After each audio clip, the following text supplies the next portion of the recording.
Top quality और consistent performance के लिए सिर्फ सिल्वर पंप्स नाम याद रखना। ಚಾಲಕನ ನಿಯಂತ್ರಣ ತಪ್ಪಿ ಕ್ಯಾಂಟರ್ ಲಾರಿಯೊಂದು ಸರಣಿ ಅಪಘಾತ ನಡೆಸಿರುವಂತಹ ಘಟನೆ ಬೆಂಗಳೂರಿನ ಸ್ಯಾಟಲೈಟ್ ಬಸ್ ನಿಲ್ದಾಣದ ಬಳಿ ನಡೆದಿರುವಂಥದ್ದು. ದೃಶ್ಯದಲ್ಲಿ ನೀವು ಗಮನಿಸಬಹುದು ಕ್ಯಾಂಟರ್ ಯಾವ ರೀತಿಯಾಗಿ ಅಪ್ಪಚ್ಚಿಯಾಗಿದೆ ಅಂತ.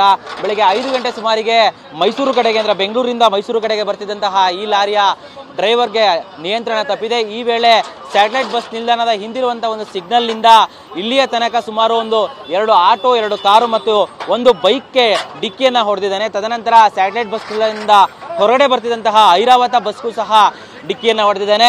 ತದನಂತರ ಸ್ಯಾಟಲೈಟ್ ಬಸ್ ನಿಲ್ದಾಣ ಸ್ವಲ್ಪ ಮುಂದುಗಡೆ ಎಡಬದಿ ನಿಂತಿದ್ದಂತಹ ಒಂದು ಆಟೋಗೆ ಡಿಕ್ಕಿ ಹೊಡೆದ ತಕ್ಷಣ ಆಟೋ ಅಪ್ಪಚ್ಚಿಯಾಗಿದೆ. ತದನಂತರ ಅಲ್ಲೇ ಮುಂದೆ ಒಂದು ಲಾರಿ ನಿಂತಿತ್ತು. ಆ ಲಾರಿಗೆ ಡಿಕ್ಕಿ ಹೊಡೆದ ತಕ್ಷಣ ಲಾರಿ ಕಂಟ್ರೋಲ್ಗೆ ಬಂದು ಅಲ್ಲೇ ನಿಂತಿತ್ತು. ಹೀಗಾಗಿ ಲಾರಿಯಲ್ಲಿದ್ದ ಯಾರಿಗೂ ಸಹ ಪ್ರಾಣಾಪಾಯ ಆಗಿಲ್ಲ. ಜೊತೆಗೆ ಆಟೋದಲ್ಲಿ ಯಾರೂ ಇಲ್ಲದ ಕಾರಣಕ್ಕಾಗಿ ಅಲ್ಲಿಯೂ ಸಹ ಯಾರಿಗೂ ಪ್ರಾಣಾಪಾಯ ಆಗಿಲ್ಲ. ಇನ್ನು ಈ ದೃಶ್ಯದಲ್ಲಿ ಗಮನಿಸಬಹುದು ಈ ಒಂದು ಸ್ಯಾಟಲೈಟ್ ಬಸ್ ನಿಲ್ದಾಣ ಪಕ್ಕದಲ್ಲಿ ನಿಂತಿದ್ದಂತಹ ಅಂದರೆ ಪಾರ್ಕ್ ಮಾಡಿ ನಿಲ್ಲಿಸಿದ್ದಂತಹ ಒಂದು ಮಾರುತಿ ಸುಜುಕಿ ಸ್ವಿಫ್ಟ್ ಕಾರ್ ಏನಿದೆ, ಈ ಕಾರಿನ ಒಳಗಡೆ ಡ್ರೈವರ್ ಸಹ ಮಲಗಿದ್ರು. ಆದರೆ ಡ್ರೈವರ್ಗೆ ಅದೃಷ್ಟವಶಾತ್ ಪ್ರಾಣಾಪಾಯ ಆಗಿಲ್ಲ. ದೃಶ್ಯದಲ್ಲಿ ಗಮನಿಸಬಹುದು ಯಾವ ರೀತಿಯಾಗಿ ಲಾರಿ ಚಾಲಕ ಈ ಒಂದು ಕಾರಿಗೆ ಡಿಕ್ಕಿ ಹೊಡೆದ ಪರಿಣಾಮ ಕಾರಿನ ಸ್ಥಿತಿ ಯಾವ ರೀತಿಯಾಗಿದೆ ಅಂತ ಹೇಳಿ. ಇದೊಂದೇ ಕಾರಲ್ಲ, ಆಟೋ ಸಂಪೂರ್ಣವಾಗಿ ಅಪ್ಪಚ್ಚಿಯಾಗಿತ್ತು.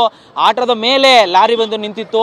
ಜೊತೆಗೆ ಇನ್ನೂ 1-2 ಕಾರಿಗೆ ಸಾಮಾನ್ಯ ಲಾರಿಯಿಂದ ಡಿಕ್ಕಿ ಹೊಡೆದ ಪರಿಣಾಮ ಸಣ್ಣ ಪುಟ್ಟ ಜಖಂ ಕೂಡ ಆಗಿರುವಂಥದ್ದು ದೃಶ್ಯದಲ್ಲಿ ನೀವು ಗಮನಿಸಬಹುದು. ಇದೇ ಒಂದು ಸ್ಯಾಟಲೈಟ್ ಬಸ್ ನಿಲ್ದಾಣದ ಹೊರಗಡೆ ಆಗಿರುವಂತಹ ಘಟನೆ. ಸದ್ಯಕ್ಕೆ ಇನ್ನೂ ಸಹ ಸ್ಯಾಟಲೈಟ್ ಬಸ್ ನಿಲ್ದಾಣದ ಈ ಒಂದು ಅಪಘಾತ ನಡೆದ ಸ್ಥಳದಲ್ಲಿ ಜನರು ಇನ್ನೂ ಇರುವಂಥದ್ದು.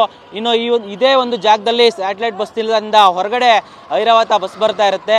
ಐರಾವತ ಬಸ್ ಬರ್ತಿದ್ದಂಗೆ ಇಲ್ಲಿನ ಒಂದು ಎಡಭಾಗದಲ್ಲಿ ನಿಂತಿದ್ದಂತಹ ಕಾರ್ಗೆ ಡಿಕ್ಕಿ ಹೊಡೆದು ಬಂದಂತಹ ಲಾರಿ ಈ ಒಂದು ಎಡಭಾಗದಲ್ಲಿ ಹೊರಗಡೆ ಬರ್ತಿದ್ದಂತಹ ಐರಾವತ ಬಸ್ಗೆ ಡಿಕ್ಕಿಯನ್ನು ಹೊಡೆದಿರುವಂಥದ್ದು. ಸದ್ಯ ಐರಾವತ ಬಸ್ನ ಮುಂಭಾಗ ಸ್ವಲ್ಪವಷ್ಟೇ ಜಖಮ್ ಆಗಿತ್ತು. ಅಲ್ಲಿಯೂ ಸಹ ಯಾರಿಗೂ ಪ್ರಯಾಣಿಕರಿಗಾಗಲಿ ಡ್ರೈವರ್ಗಾಗಿ ಯಾವುದೇ ರೀತಿಯಂತಹ ಗಾಯಗಳಾಗಿಲ್ಲ. ಇನ್ನು ಈ ದೃಶ್ಯದಲ್ಲಿ ಗಮನಿಸಬಹುದು ಇಲ್ಲಿ ಜನರು ಸಹ ಇರುವಂಥದ್ದು. ಈ ದೃಶ್ಯದಲ್ಲಿ ನೋಡಿ ಈ ರೀತಿಯಾಗಿ ಲಾರಿ ಡಿಕ್ಕಿ ಹೊಡೆದ ಪರಿಣಾಮವಾಗಿ ಯಾವ ರೀತಿಯಾಗಿ ಅಲ್ಲಿನ ಒಂದು ಲಾರಿಯ ಒಂದು ಗ್ಲಾಸ್ ಪೀಸಸ್ಗಳು ಯಾವ ರೀತಿಯಾಗಿ ಬಿದ್ದಿದೆ ಅಂತ ಹೇಳಿ. ಇಲ್ಲಿ ನಿಂತಿದ್ದಂತಹ ಆಟೋಗೆ ಲಾರಿ ಬಂದು ಡಿಕ್ಕಿ ಹೊಡೆದ ತಕ್ಷಣ ಅದರ ಮೇಲೆ ಹರಿದಿರುವಂಥದ್ದು. ಅಂದರೆ ಆಟೋದಲ್ಲಿ ಇದ್ದಂತಹ ಡ್ರೈವರು ಹೊರಗಡೆ ಬಂದಿದ್ರು.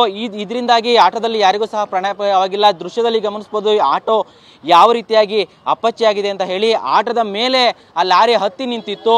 ಅದೃಷ್ಟವಶಾತ್ ಮುಂದ್ಗಡೆ ಒಂದು ಲಾರಿ ಇದ್ದ ಪರಿಣಾಮ ಲಾರಿಗೆ ಡಿಕ್ಕಿ ಹೊಡೆದು ಈ ಒಂದು ಕ್ಯಾಂಟರು ಅಲ್ಲೇ ನಿಂತ್ಕೋತು. ಇಲ್ಲ ಅಂತ ಹೇಳಿದ್ರೆ ಈ ಆಟೋವನ್ನು ಹತ್ತಿ ಮುಂದ್ಗಡೆ ಇದ್ದಂತಹ ಜನಗಳಿಗೆ, ಅಂದರೆ ಇಲ್ಲಿ ಸಾಮಾನ್ಯವಾಗಿ ಬೆಳಗಿನ ಸಮಯ ಇಲ್ಲಿ ಜನಗಳು ಇರ್ತಾರೆ, ಜೊತೆಗೆ ಸಾಕಷ್ಟು ವಾಹನಗಳನ್ನು ಇಲ್ಲಿ ನಿಲ್ಲಿಸಿರ್ತಾರೆ.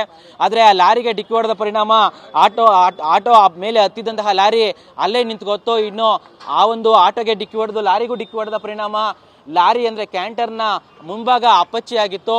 ಪರಿಣಾಮವಾಗಿ ಆ ಕ್ಯಾಂಟರ್ನಲ್ಲಿದ್ದಂತಹ ಡ್ರೈವರ್ಗೂ ಕಾಲಿಗಳಿಗೆ ಸಣ್ಣ ಪುಟ್ಟ ಗಾಯಗಳಾಗಿದೆ. ಸದ್ಯಕ್ಕೆ ಆತನನ್ನು ಆಸ್ಪತ್ರೆಗೆ ರವಾನಿಸಿದ್ದು ಆತನಿಗೂ ಸಹ ಈಗ ಚಿಕಿತ್ಸೆಯನ್ನು ನೀಡಲಾಗ್ತಾ ಇದೆ. ಸದ್ಯ ಮೇಲ್ನೋಟಕ್ಕೆ ಇಲ್ಲಿನ ಸ್ಥಳೀಯರು ಹೇಳೋ ಪ್ರಕಾರ ಆತ ಕುಡಿದು ಈ ರೀತಿಯಾದಂತಹ ಅವಾಂತರವನ್ನು ಸೃಷ್ಟಿ ಮಾಡಿದ್ದಾನೆ ಅಂತ ಹೇಳಲಾಗ್ತದೆ. ಸದ್ಯಕ್ಕೆ ಬ್ಯಾಟರಾಯನಪುರ ಸಂಚಾರ ಪೊಲೀಸರು ಸ್ಥಳಕ್ಕೆ ಬಂದು ಲಾರಿಯನ್ನು ತೆರವು ಮಾಡಿ ಆತನನ್ನು ಆಸ್ಪತ್ರೆಯಲ್ಲಿ ಚಿಕಿತ್ಸೆಯನ್ನು ಕೊಡಿಸ್ತಾ ಇದ್ದಾರೆ. ಕ್ಯಾಮ್ರಾಮನ್ ಮಹೇಂದ್ರ ಜೊತೆ ಪ್ರದೀಪ್ ಚಿಕಾಟಿ, TV9 ಬೆಂಗಳೂರು.